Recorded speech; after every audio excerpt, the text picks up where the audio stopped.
আপনি কি জানেন শুধুমাত্র ইউটিউব থেকেই প্রতি মাসে 10 লাখ টাকার বেশি ইনকাম করা সম্ভব? আর এটা শুধুমাত্র বড় বড় ক্রিয়েটারদের জন্য নয়। আজকের ভিডিওতে আমি দেখাবো বাস্তব উদাহরণ সহ কিভাবে সাধারণ মানুষ ইউটিউব থেকে লক্ষ লক্ষ টাকা ইনকাম করছে। ভিডিওটি স্কিপ করবেন না, কারণ আমি এমন কিছু গোপন ট্রিক শেয়ার করবো যা 90% ইউটিউবার জানে না। কিভাবে সিপিএম ও আরপিএম আপনার ইনকাম বাড়াতে পারে। ভারতের একজন ইউটিউবার শুধুমাত্র অ্যাডসেন্স থেকে প্রতি মাসে 5 লক্ষ টাকা ইনকাম করছে।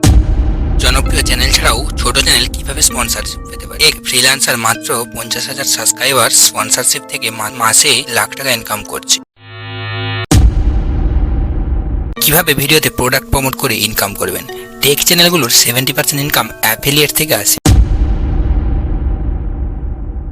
কিভাবে নিজের স্কিল ইউটিউবে শেখানোর মাধ্যমে লাখ টাকা আয় করা যায়। উদাহরণ হিসেবে বলা যায় একজন ডিজিটাল মার্কেটার ইউটিউব থেকে মাসে 10 লাখ ইনকাম করছে কোর্স বিক্রি করে। কিভাবে নিজের ব্র্যান্ড তৈরি করে প্যাসিভ ইনকাম করতে পারেন। উদাহরণ হিসেবে একজন মিউজিশিয়ান নিজের মিউজিক কোর্স বিক্রি করে মাসে 3 লাখ টাকা ইনকাম করছে।